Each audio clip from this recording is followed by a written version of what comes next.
Well, good morning and happy Monday. We finally got our damn decision. What is good, everyone? Welcome to a new video here on the channel. I am Jeffrey Kirby. And, wow. 6 game suspension for Deshaun freaking Watson. Now, riddle me shocked? Not so much. A little bit I am, a little bit I'm not. First and foremost, comment down below. Do you agree with the suspension or not? And also put the disclaimer whether you're a Browns fan or not. Now, let's get into this because there's a couple key things that are going on with this whole suspension. Because obviously we all know that Roger Goodell and the NFL, they wanted an indefinite suspension with a minimum of 1 year. That's what they wanted. If it wasn't up for this with the way the new disciplinary action happens with Sue Robinson, that would have happened. And we don't know what would have happened after in terms of the NFLPA suing or, clapping back. We don't know what would happen then. But obviously, this is what the players and the NFL and the Players Association agreed to. They didn't want Roger Goodell to be the jury, the everything. They didn't want him to be the final, just be that guy. And obviously it went to Sue Robinson. She has decided on 6 games. Now, here's why I think this is a little bit interesting. Now, obviously, last night there were reports that he settled 3 of the final 4 active lawsuits that were going against him. So now there's only 1. My thing is, when it comes to this, I think that if it's the case that I am thinking of, it's the most important of the cases. And it's that very first case. Because she's been the one that has been so adequate in saying, I am not settling, and I'm taking this to trial. I am showing that this man is a bad man, and what he did was wrong. And I think all along, this was the most important of the cases. Now, we don't know exactly if that case is still the only active case left, but that is something to watch out for. But what we found out was the decision had already been made before that happened, so this wouldn't have affected. The settlements wouldn't have affected the suspension that just came out a couple minutes ago.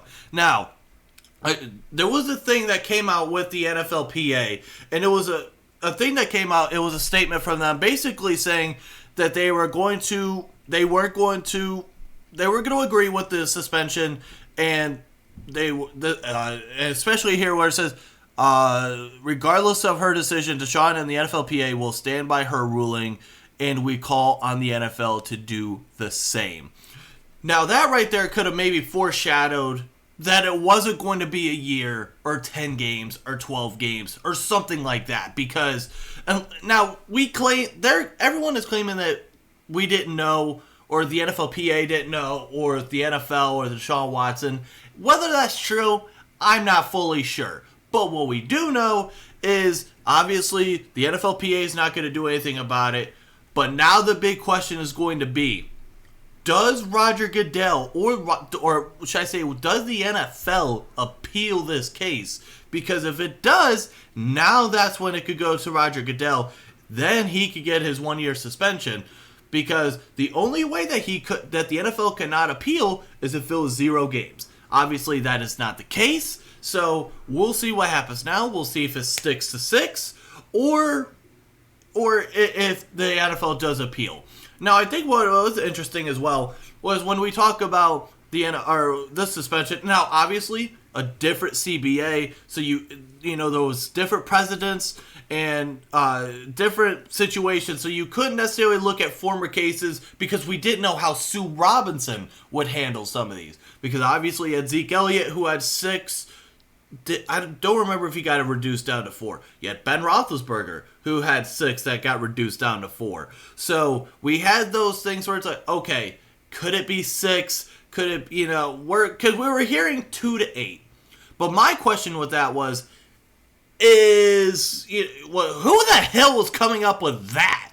Was it just media that was coming up with that? Because this was Mike Florio that came out with that. Because it sure as hell wasn't coming out from Sue Robinson's side. So was it from the NFL? I don't think so. So was it coming from the NFLPA? Maybe. Was it just a media thing? We sure as hell didn't know. Now, obviously, it ended up being in that span of 2 to 8 games. At 6 games. And, wow. Obviously, I wanted a year. But that just at this point didn't seem realistic. And I personally always thought 12 games was going to be like that. 12 games was going to be the worst. I thought it was worse than a year, because especially for the Browns, because now that contract tolls in the next year, or does not toll, and then they have this gigantic cap hit, and things look all kinds of bad. But obviously they're going to get 6 games. The Browns still have a shot. Now you're going to have 6 games with Jacoby Brissett. They could go 3-3, even if you go 2-4. 6 games is not like the end-all be-all where, shit, here we go again. You still have a good shot that if Deshaun Watson comes out, as long as he doesn't have multiple games of ring rust, because he hasn't played football in damn near 2 years, as long as he doesn't have that kind of ring rust for that long, even if it's for a quarter of the first game, that's fine. It's whatever, it is what it is. Now here's what makes this thing interesting as well when it comes to the Steelers side of things. Obviously, we know week 3, that is officially going to be Jacoby Brissett. And then you have later on down the year, what is it, it's somewhere in like January, whatever the hell week it is. Obviously, we know that game will be Deshaun Watson. So, obviously, you're going to have a lot bigger of a quarterback, or not, the quarterback play is going to be, you could think maybe be a little bit more equal with that week 3. Obviously, with Deshaun Watson, it's going to be interesting, although the last time Deshaun Watson played the Steelers, they lost. So, can't be fully scared of him, but we'll see what the hell happens. But that is my reaction to the Deshaun Watson suspension. Let me know down below. Do you agree with it? Do you disagree with it? And overall, I'm going to be very interested to see what Twitter looks like, because it is going to be a bombshell here coming very shortly. Thank you everyone for tuning in. I hope you guys did enjoy it. If you guys did, smash that like button, hit the red subscribe button. We are 12 subscribers away from 500. So if you can, go smash that like button and the subscribe button. And until then, I hope to see you guys in the next video. There should be another video coming out later today. And until then, have a great week. Stay safe. Peace out.